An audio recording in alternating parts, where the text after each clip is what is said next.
tem um grupo super qualificado, banco de reservas, time titular e o padrão tático é sempre alto. Renata, aí você vê a coletiva do Felipe Luiz falando da questão da qualidade do treinamento. Então, o que eles fazem no treino está aplicando no jogo. E isso acaba também aumentando o nível de competitividade entre eles. O que a gente está vendo é um time que está jogando no automático. O Flamengo treina de uma maneira, acaba executando durante a partida, como o Edu frisou muito bem, e não dá espaço para os adversários. Fala pessoal, sejam muito bem-vindos ao Flamengo Informa e agora vamos ver as últimas notícias, como a imprensa elogiou ali o Flamengo, né? Muitos elogios da imprensa paulista lá no Jogo Aberto, rolou aquele debate. Eles elogiaram demais a postura do Mengão, que mais uma vez fez um grande jogo fora de casa. E aí, 2-0, liderança isolada, ou seja, só alegrias para esse time maravilhoso do Flamengo. Saúl jogando muita bola, Arrascaeta, Emerson Royal marcou também. A gente vai acompanhar tudo isso e muito mais a partir de agora. Então pedimos que deixe o like, que inscreva-se no canal para não perder nenhuma novidade. Então, sem mais enrolação, vamos direto pro vídeo. O Malvadão colou com a liderança, não larga. O Caxias do Sul contou com a Arrascaeta, 13 gols, hein? Se aproximando do Caio Jorge. Contou com um bom futebol e bateu o Juventude por 2-0. E agora o Malvadão só pensa na Libertadores. Vitória, liderança e tabu quebrado. A tarde de domingo para o Flamengo foi só de alegria. Afinal, a última vitória rubro-negra no Alfredo Jaconi havia sido em 1997, 28 anos atrás.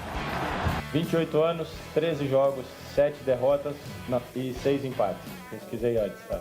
É, Danilo, uma vitória importante para a nação flamenguista e para o técnico Felipe Luiz. O jogo começou disputado e o Fla só teve a primeira chance aos 20 minutos. Jogada de Samuel Lino com Arrascaeta e chute cruzado do brasileiro para fora. E o Arrasca não estava para brincadeira. Depois de um belo cruzamento de Saúl, o uruguaio infiltrou na defesa do Juventude e empurrou de cabeça para abrir o placar. E o Fla só voltou a levar perigo na segunda etapa. Luiz Araújo foi lançado e saiu cara a cara com o Jandrei e gol perdido pelo atacante rubro-negro. Ainda dava tempo de mais. Arrascaeta quase fez o segundo em bela cobrança de falta no travessão. Já sem o uruguaio em campo, Felipe Luiz rodou o elenco.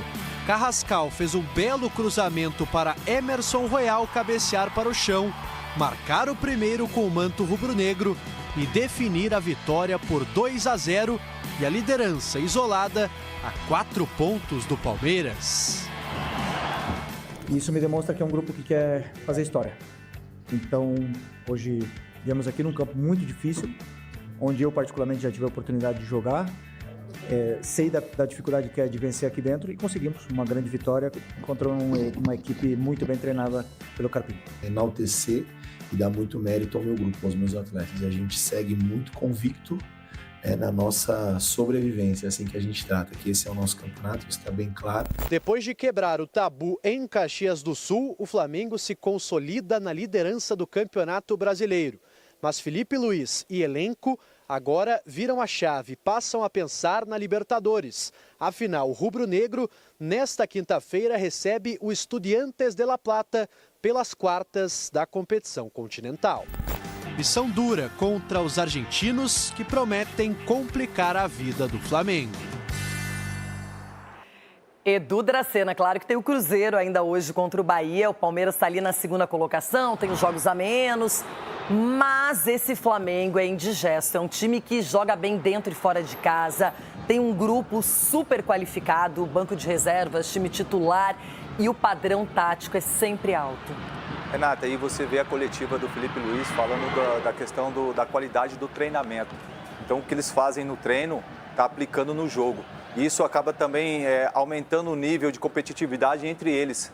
né? Então todo mundo quer jogar, todo mundo quer estar jogando como titular. Então isso também, os jogadores que não estão jogando estão treinando bem para que quando tiver a oportunidade de aproveitar. E você pega hoje o Flamengo, não só o time titular, mas o elenco, os jogadores que estavam no banco, é impressionante. Agora, o meio de campo do Flamengo, com Saúl, com Jorginho e principalmente com a Arrascaeta, é brincadeira, Renata. Esses jogadores estão ditando o ritmo do Flamengo. Então, acho que o Flamengo é muito difícil e muito indigesto para qualquer equipe que for enfrentá-lo. E o Juventude muito mal também na tabela, é um time que não reage, até conseguiu alguma coisa com o Carpini, mas acabou sucumbindo diante de uma equipe que é muito melhor que a maioria, sim. Exatamente, é difícil você analisar, né, o adversário quando enfrenta o Flamengo, né? Porque o Flamengo, o que a gente está vendo, é um time que está jogando no automático. O Flamengo treina de uma maneira, acaba executando durante a partida, como o Edu frisou muito bem, e não dá espaço para os adversários. Então o Flamengo ele nem jogou tão bem assim. O Flamengo controlou, fez um gol no primeiro tempo, teve ali a bola, jogando no automático, não sofreu, não foi pressionado, e no segundo tempo acabou matando o jogo. Então é a equipe a ser batida. Eu acho que dificilmente o Flamengo vai perder os títulos das competições na qual está... A não ser o São Paulo na Libertadores, é o único que pode ganhar do Flamengo. Isso que eu ia falar. Não tem o São Paulo, Libertadores... É porque eu lembrei, eu tava indo... Aí eu lembrei que eu falei que o São Paulo é campeão da Libertadores. A versão comentarista ficou e chegou o torcedor. E nós pensamos jogo a jogo. E eu falei para eles durante essa última semana agora, antes desse jogo, quando eu vi os treinos que eles fizeram durante a data FIFA, me deu muito o que pensar, né? Porque jogadores que já estão numa temporada aí com 9 meses, ninguém alega cansaço, todos querem treinar, todos competiram ao máximo durante a semana, por um nível muito alto de treinamentos.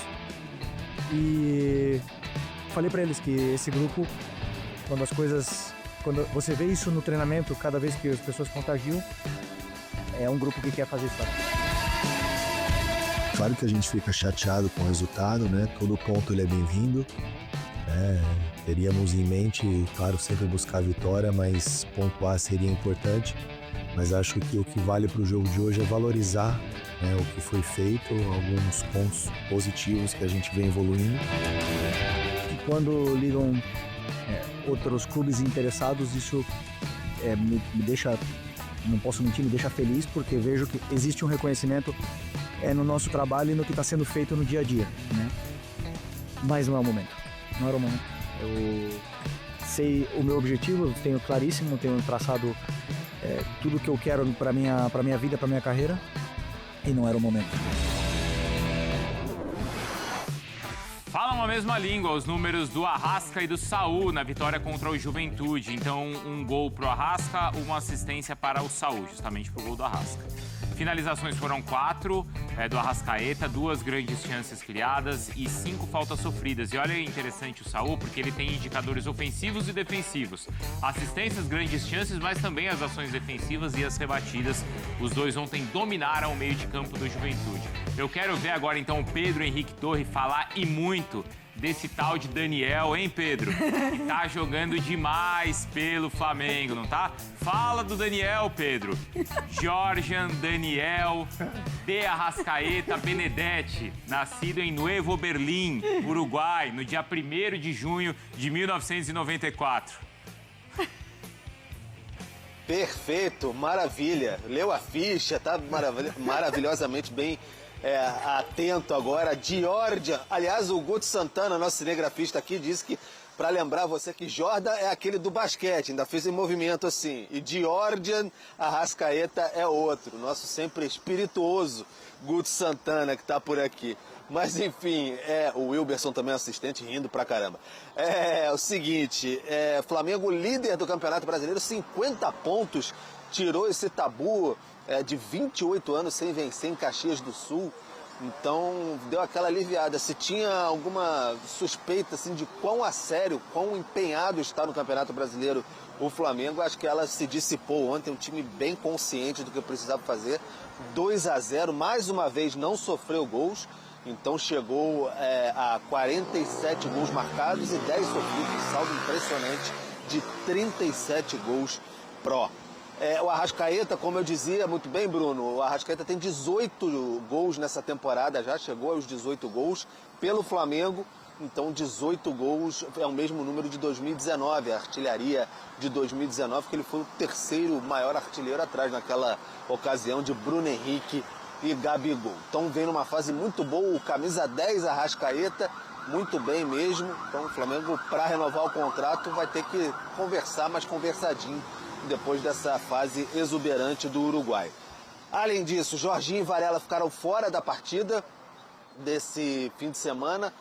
Varela pubalgia, o Jorginho ainda com incômodo muscular, mas para quinta-feira vão tentar recuperar os dois de qualquer maneira. É Libertadores, transmissão aqui da ESPN, jogo contra o Estudiantes no Maracanã. Todo mundo ligado, atento, porque se o Flamengo vai bem no Campeonato Brasileiro, não pode deixar o pique da remada, né, Bruno Vicari, cair nesse sentido. Hoje folga para os jogadores e amanhã reapresentação no Ninho do Urubu.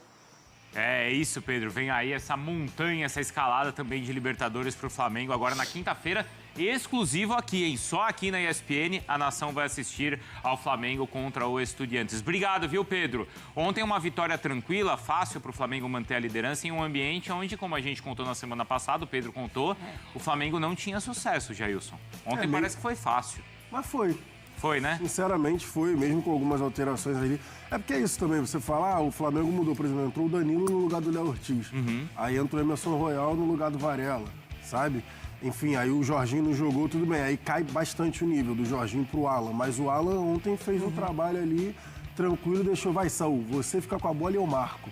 E o resto aí, Luiz Araújo no lugar do Plata. Então, assim, essas foram as mudanças ontem do time titular do Flamengo e o Flamengo continuou jogando da mesma maneira, ficando... A Mari falou na primeira hora, né, quase 70%, né, de posse de bola. O Flamengo com muita tranquilidade. O Juventude tentou povoar o meio-campo, tentou colocar 5 jogadores ali no meio-campo, mas não adiantou. O Flamengo conseguiu, sim, girar a bola, circular com muita tranquilidade. Pelo lado direito, o Emerson Royal um pouco mais aberto. Pelo lado esquerdo, o Samuel Lino também aberto, pegando justamente as inversões do Saúl. Saúl que simplesmente ele é muito complicado de errar passe. Ontem... muitos estavam ali questionando, né, a vinda do Saúl, falaram, ele não tá em forma ainda, em especial na estreia dele ali nos primeiros jogos, né, não jogou tão bem, parecia estar um pouco sem ritmo, mas agora que tá fisicamente bem, numa posição onde ele tem total liberdade no meio campo, junto com o Jorginho, que não atuou, mas quando os dois jogam, a gente vê a qualidade subir bastante ali, o nível técnico do Flamengo, e consequentemente chegou para ser titular indiscutivelmente. Que jogador é o Saúl, que qualidade, né, nesse meio campo. Rubro-negro, deixa o like, inscreva-se, comente o que vocês acharam da opinião da imprensa brasileira. Daqui a pouco voltaremos com muito mais informações. Obrigado a todos, valeu!